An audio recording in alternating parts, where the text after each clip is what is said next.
극에 달한 유신 말기의 탄압에 학생들은 대규모 시위로 들고 일어났다.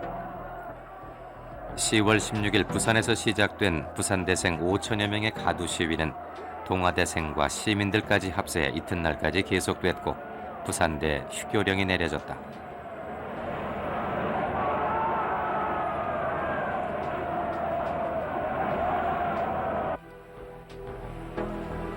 오후 8시경 부산시청 앞에 집결한 학생과 시민 3천여 명은 유신 철폐, 독재 타도 등을 외치며 경찰과 대치했다.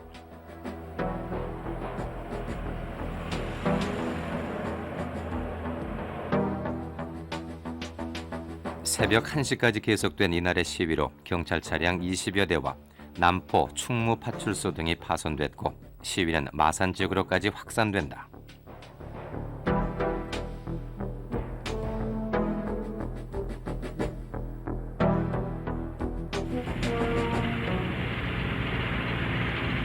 (18일) 부산 지역에 계엄령을 선포한 정부는 20일 마산과 창원 일대 위수령을 선포하고 군대를 진주시켰다. 계엄군은 시위자 500여 명을 연행하고 60여 명을 군사재판에 회부하는 등 강경 조치를 폈다.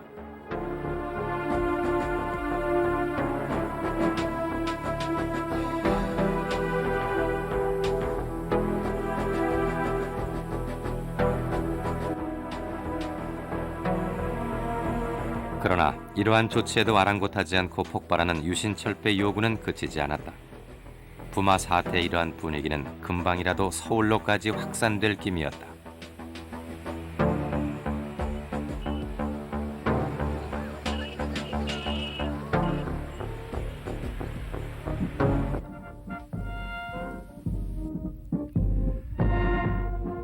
(1979년 10월 26일) 우리 역사의 흐름을 바꾼 운명의 날이 밝았다. 이날 오전 11시 박정희 대통령은 삽교천 준공식에 참석했다. 이것이 박정희 대통령의 마지막 공식 행사가 될 줄은 아무도 몰랐다.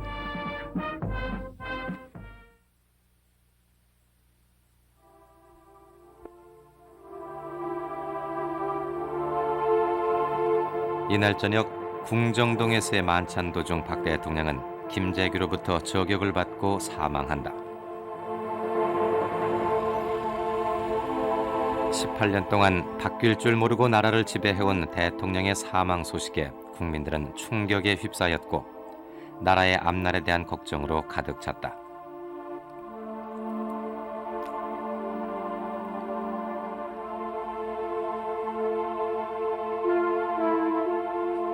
다음 날 새벽 4시를 기해 추기화 대통령 권한대행은 전국에 비상계엄령을 선포한다. 박 대통령 저격 직후 범인으로 체포된 김재규 중앙정보부장과 그의 대통령 저격 이후에 국민들의 관심이 온통 집중된 가운데 28일 합수부는 사태를 공식 발표한다.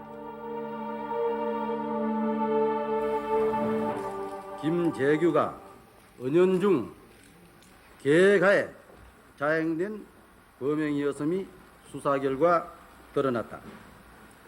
합동수사본부가 수사한 바에 의하면 김재규는 평소 대통령께 건의하는 정책에 대해서 불신을 받아왔고 자신의 모든 보고나 11.6 사건 발표를 계기로 당시 전두환 보안사령관은 비로소 주목을 받기 시작했다. 당하였을 뿐 아니라 평소에 태산이 무너진 듯 강물이 갈라진 듯 이 충격 이 비통 어디다 비기리까. 이 가을 어인 광풍 낙엽지듯 가시어도 가지마다 황금 열매 주렁주렁 열렸소이다.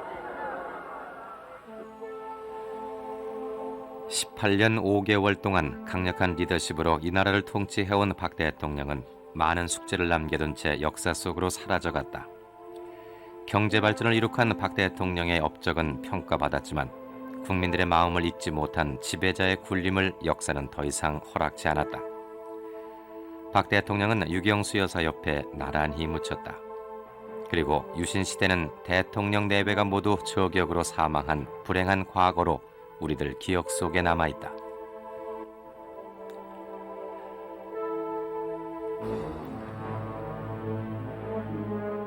박 대통령 저격 사건의 범인 김재규와 김계원, 박흥주 등에 대한 군사재판은 다음 해까지 이어졌다.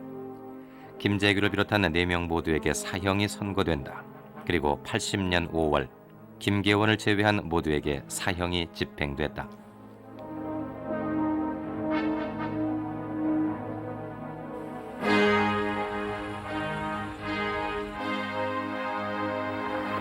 (12월 6일) 통일주체국민회의에서 최규화 대통령 권한대행이 제10대 대통령에 선출됐다. 12.6에서 5.17까지 최규화 대통령은 그 후 우리 현대사를 좌우한 격변의 현장을 지켜보게 된다. 대통령 긴급조치 제9호를 1979년 12월 8일자로 해제한다. 4년 7개월 만에 긴급조치 9호 해제로 68명의 긴급조치 위반자가 석방되고 김대중 씨의 가택연금이 풀렸다. 우리 사회는 오랜 억압이 풀리고 민주화의 기운이 드높아지는 듯했다. 그러나 12월 12일 밤 발생한 12.12 사태는 나라의 운명을 다시 한번 돌려놓았다. 국민들은 또다시 호회에 접했고 사태의 의미를 파악하느라 촉각을 곤두세웠다.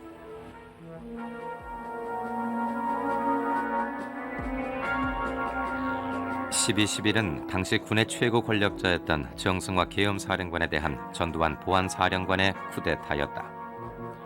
11개의 한강다리가 통제된 가운데 서울 시내에서 벌어진 총격전은 쿠데타 세력의 승리로 끝났다.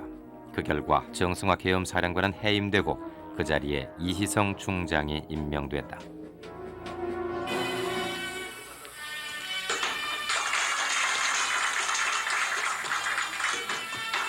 그 후 쿠데타 세력은 수도경비사령관, 특전사령관 등 군부 요직을 두루 장악한다.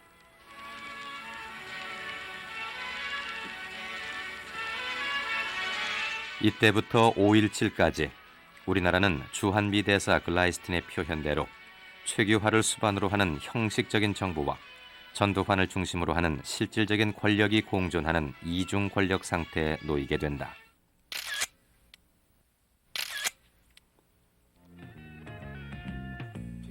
오면 생각나는 그 사람 4.19 이후 근 20년 만에 찾아온 민주화의 열기에 국민들은 들떠 있었다.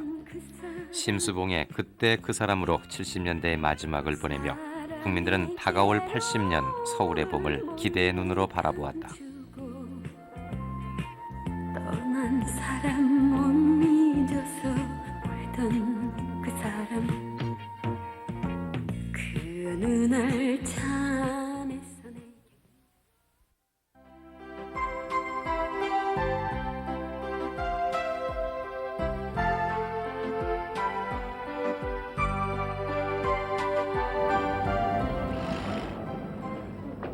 김대중 씨가 가택연금에서 해제된 지 2달 만에 세김 씨가 처음으로 인천기념관에서 만났다. 정치인들의 밝은 얼굴과 분주한 발걸음에서 국민들은 서울의 봄을 실감했다.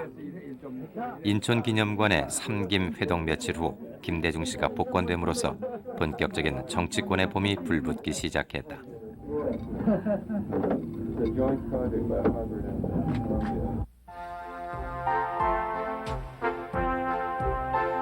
공화당에서는 김종필이 새 총재로 선출되고 일부 젊은 의원들은 정풍운동을 펼치며 이후락을 정풍 대상자로 지목했다.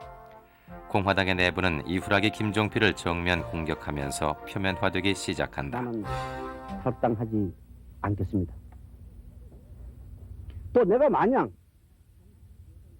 정풍 대상이 된다면은 김종필 씨나 나나 과거 경력을 보아서 나는 탈당을 해야 되고 그 사람은 총재가 돼야 된다는 이유가 없다고 생각해요. 왜? 그 사람은 내 경력이나 내 경력이나 오히려 그 사람이 또 책임을 질 일이 더 많지 않느냐. 난 이렇게 생각하고.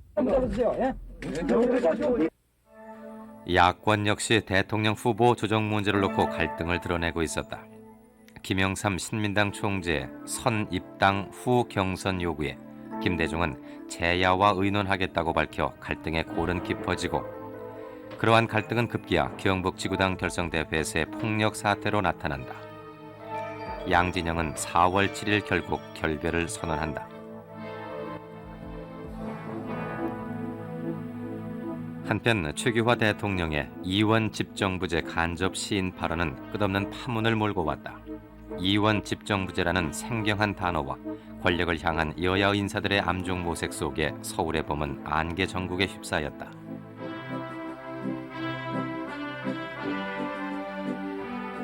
긴급조치로 제적됐던 학생들과 해직 교수들이 돌아오면서 대학가에도 봄이 찾아왔다. 3월 들어 개강을 한 각 대학에서는 학생회와 평교수회가 부활됐다.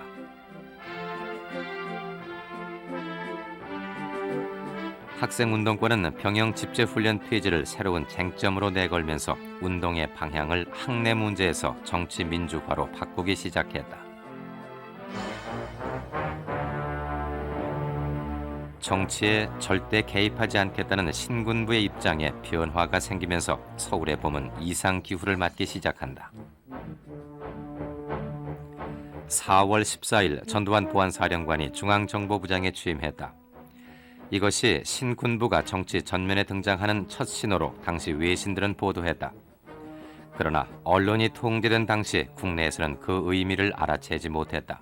본의 아니게 외부로부터 여러 가지 보안사령관이 한국의 실권자라니 여러 가지 그 유언비어가 아직도 내용을 잘 모르는 우리 국민들 간에 오고 가고 있습니다. 이러한 유언비어가 하나의 유언비어로 끝나면 좋은데, 역시 여러분들이 알다시피 많은 불순 세력이 우리 한국에 숨어 있기 때문에 유언비어를 방지하는 데 노력해 주시기를 당부합니다. 4월 21일 강원도 정선군 동원 탄좌 사북광업소에서 농성이 발생했다.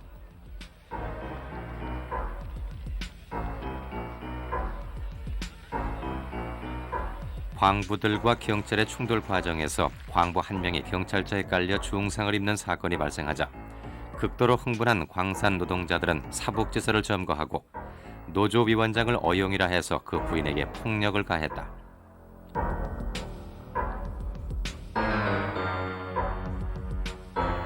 계엄령 하에서 일어난 사북 사태를 계기로 그동안 억눌려 있던 노동자들의 요구가 전국 각지에서 터져나오기 시작했다.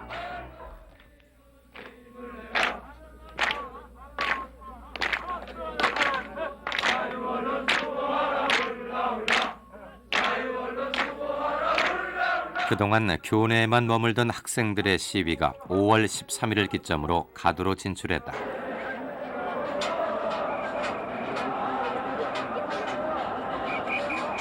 학생들의 시위는 점점 더 확대됐고 15일 서울역 광장에는 10만 명의 학생들이 집결했다.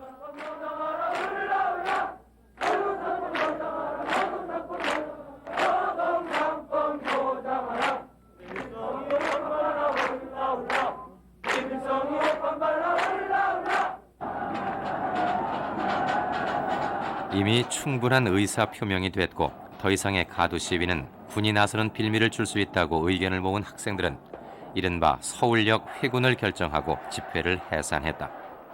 그리고 16일 총학생회 회장단은 정상 수업을 받으며 당분간 시국을 관망하기로 결정하는 한편 신민당과 공화당은 임시국회를 열어 계엄령 해제를 논의하기로 결정한다. 시국이 급박하게 돌아가자 중동 순방길에 올랐던 최규화 대통령이 급거 귀국하고 5월 17일 아침 비상계엄령의 전국 확대가 선포됐다. 선포 전에 국회 통보를 거쳐야 하는 절차를 무시한 채 계엄 확대는 국회를 봉쇄한 가운데 취해진 것이었다. 5.17 쿠데타로 불리는 이 사건으로 서울의 봄은 허무하게 막을 내린다.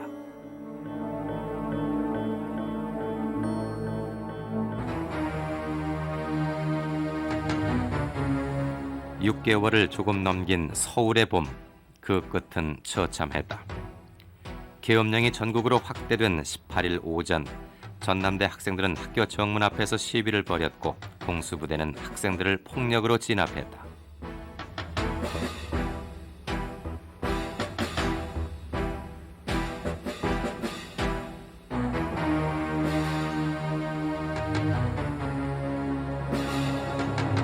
공수부대는 시위 학생이 아닌 지나가는 행인들에게까지 무차별 폭력을 가했다.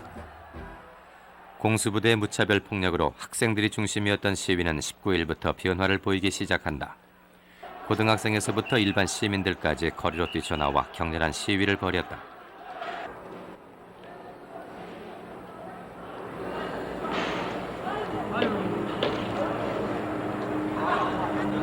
시위의 중심이 일반 시민으로 바뀐 이날 오후 시위에 참가한 시민들의 숫자는 3,000명으로 늘었고 진압 양상은 더욱 가혹해졌다.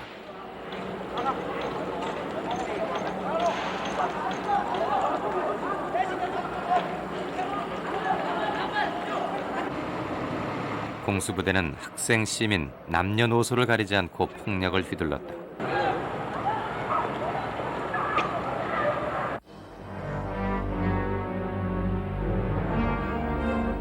공수부대는 시위 진압에 대검까지 사용했다.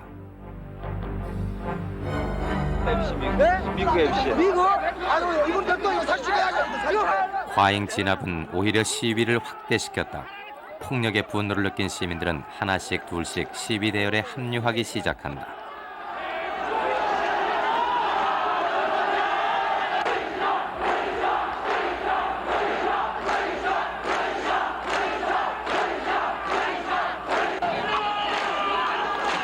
일부 나이든 시민들은 공수부대에 직접 항의하기도 했다.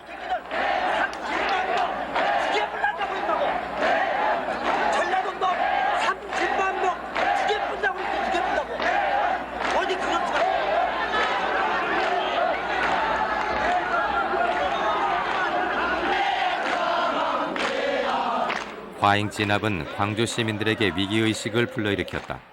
그 결과 단순한 학생 시위로 시작된 광주 사태는 시민 항쟁으로 변모한다. 잡지 마세요. 잡지 마세요. 때리지 말고 잡지 마세요.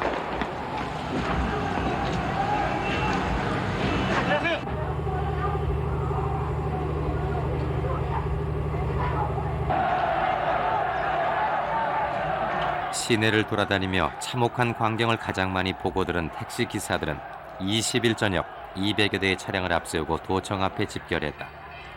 이 차량 시위는 시민들의 시위에서 최초로 나타난 조직적이고 통일된 행동이었다.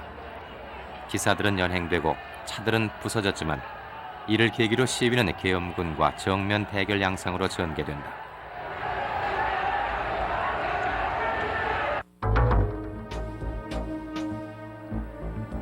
(21일) 오전 시위대와 공수부대가 도청 앞에서 대치하고 있었다. 여차하면 극한적인 충돌로 파급될 위기 상황에 시민들은 속속 도청 앞으로 모여들었다. 국민을 출동시킨 것은 대대장이 출동시키는 것이 아닙니다. 저희는 일선 지휘관입니다. 그래서 저희가 철수하는 것은 지금 즉시 공수부대도 도청 앞을 마지막 배수진으로 한치의 물러섬이 없었다. 조건에 대해서는 자기 있게 답변을 할 수 있는 분을 여러분한테 모시고 답변을 드리도록 그렇게 하겠습니다. 시민 대표는 계엄군과 협상을 시도했지만 무의로 끝나고 말았다.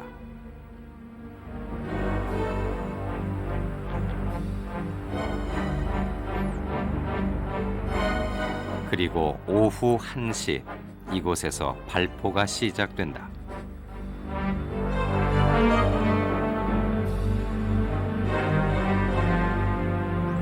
이날 이 자리에서 광주민주화 운동 기간 중 가장 많은 희생자가 발생했다.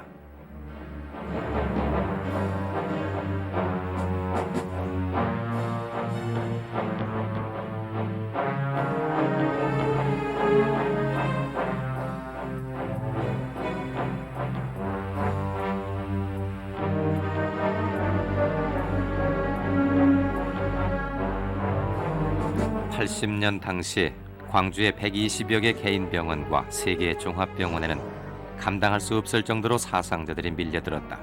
병실 바닥과 복도에까지 응급 환자들로 가득 찼다.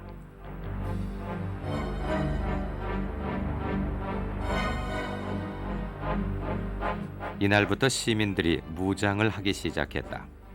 아세아 자동차 공장 등 방위산업체에서 260여 대의 차량을 몰고 나온 시민들은 나주 화순등지로 소식을 알리러 나갔다.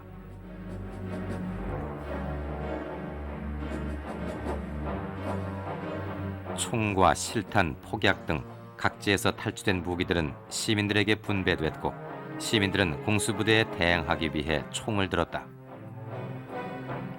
그들은 스스로를 시민군이라 불렀다.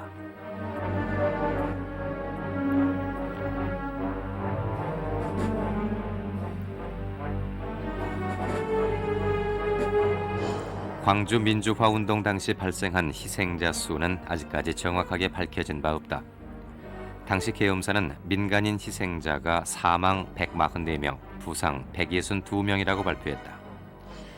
비슷한 시기에 나온 육군본부의 한 자료는 사망자 수를 162명으로 기록하고 있고 한때 민주단체에서는 사상자 수가 2,000에 이른다는 주장이 나오기도 했다. 그러나 작년에 광주보상특별법에 의거해 사상자 수를 조사한 검찰은 부상 후유증으로 사망한 사람까지 합해 사망자 241명, 실종자 47명, 부상자 2,600명으로 최종 발표했다.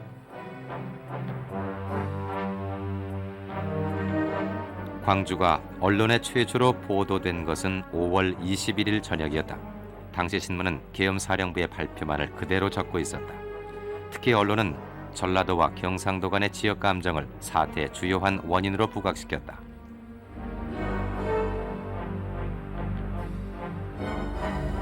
지난 18일 수백 명의 대학생들에 의해 재개된 평화적 시위가 오늘의 엄청난 사태로 발전된 것은 상당수의 타 지역 불순 인물 및 고처들이 사태를 극가근적인 상태로 유도하기 위하여 여러분의 고장에 잔입, 터무니없는 악성 유언비어의 유포와 공공시설 파괴, 방화, 장비 및 재산 약탈 행위 등을 통하여 계획적으로 지역 감정을 자극, 선동하고 난동 행위를 선도한 데 기인된 것이며 광주 사태는 외부 불순 세력의 선동으로 야기됐으며 지역 감정이 주요한 원인이 됐다는 계엄사의 발표는 국민들의 궁금증을 더욱 부채질했다. 광주에 대한 거의 모든 정보가 차단된 상태는 국민들 사이에 온갖 유언비어를 나돌게 했다.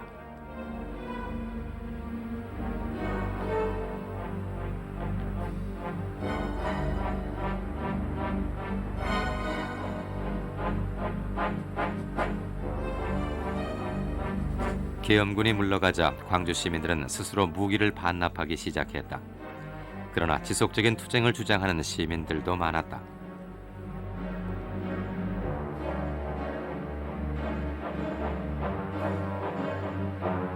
수차례에 걸친 시민 궐기 대회와 대책 회의 끝에 무기 회수를 중단하는 쪽으로 시민들의 의견이 모아졌다. 그러나 이미 절반 이상의 무기가 반납된 상태였다.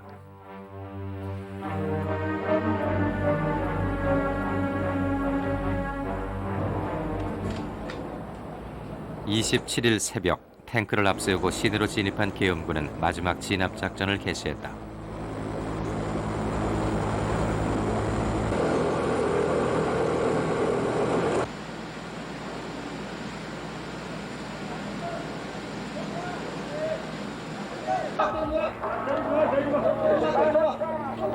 어둠 속에서 많은 사람들이 사살됐고 날이 밝자 생존자들은 계엄군에게 끌려갔다. 진압 개시 4시간 만에 계엄군은 광주 전 지역을 점령한다.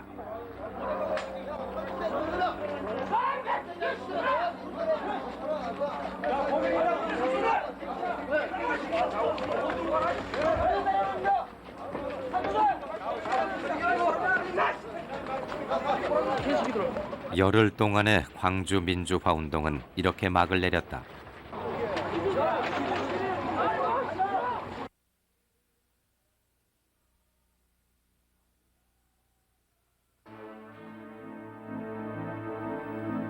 광주는 5공화국 정권의 도덕성과 정통성에 치명적인 오점을 남겼다. 그리고 15년이 지난 오늘날까지 발포 책임자가 밝혀지지 않고 있으며 문민정부가 들어선 지금에도 책임자들의 기소 여부가 논란이 되고 있다.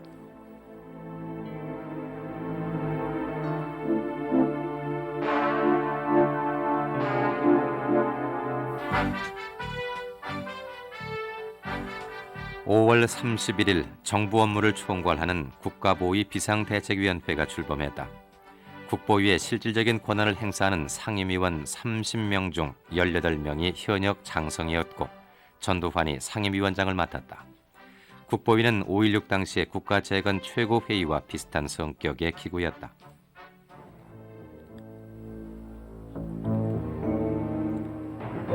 (7월 4일) 계엄사령부는 소위 김대중 내란 음모 사건을 발표한다.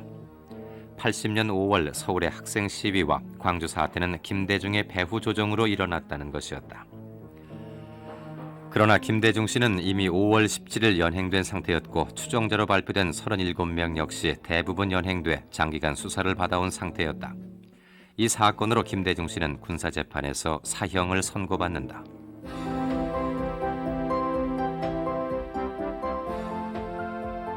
전국이 살벌하게 얼어붙은 가운데 서울에서는 미의 잔치가 베풀어졌다. 미스 유니버스 대회에 참가하기 위해 각국에서 온 미녀들의 동정을 당시 언론들은 상세히 소개했다. 7월 8일 본 대회에서 미스 USA가 최고의 미녀 미스 유니버스로 뽑혔다. 미의 여왕의 탄생은 5월에 이어 전 세계의 이목을 다시 한번 한국에 집중시켰다.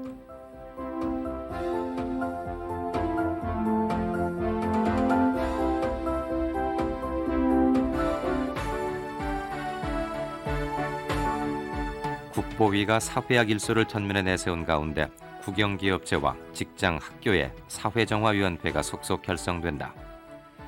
전국에 불어닥친 정화바람 속에 공무원과 언론인, 교수, 각 직장의 노조위원장 등이 해직됐다.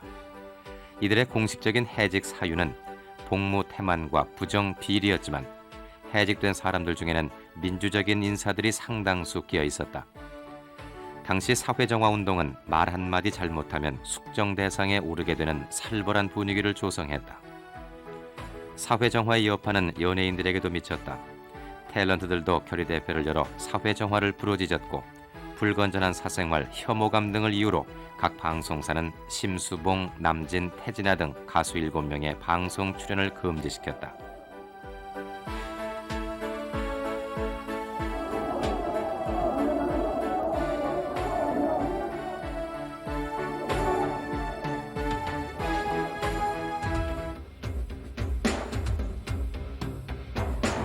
국보위가 벌인 가장 대규모적인 숙정은 폭력배 소탕이었다. 불과 열흘 만에 전국에서 3만 578명이 잡혀 들어갔다. 8월 15일 국보위는 이들 중 약 2만 명을 군부대에 수용했다고 발표했다. 군부대란 바로 삼청교육대였다. 삼청교육대에 수용된 약 2만 명의 사람들은 이른바 순화교육이라는 이름으로 말할 수 없는 육체적 고통과 정신적 모욕을 당해야 했다.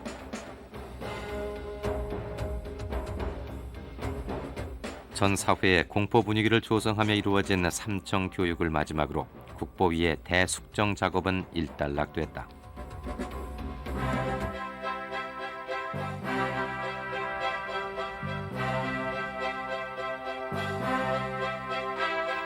공포 분위기 속에서 김영삼 씨의 정계 은퇴 선언과 최규화 대통령의 하야 성명이 이루어진 가운데 8월 27일 장충체육관에서 통일주체국민회의는 전두환을 11대 대통령에 선출한다. 이때 전두환은 대의원 2,525명 중 2,524표를 얻어 장안의 화제가 되기도 했다. 국가를 보위하며 국민의 자유와 공의의 정진에 노력하고 제5공화국 헌법안이 국민투표에서 91.6%의 찬성률을 얻으며 확정됐다. 이로써 10대 국회와 각 정당 그리고 통일주체국민회의가 자동 해체됐다. 새 헌법에 의해 국가보위 입법회의가 창설됐다. 국보위 입법회의는 11대 국회가 열리기 전까지 활동한 입법기구였다.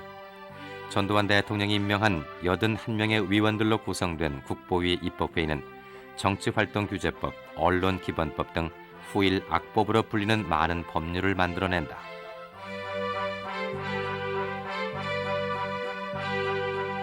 (1980년) 우리 현대사에서 민주화에 대한 희망과 좌절이 가장 극명하게 대비됐던 한 해가 이렇게 저물고 제5공화국의 막이 올랐다.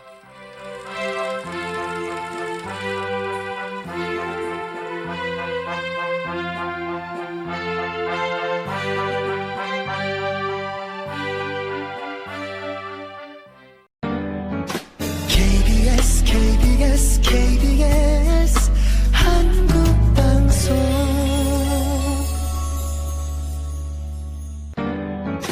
KBS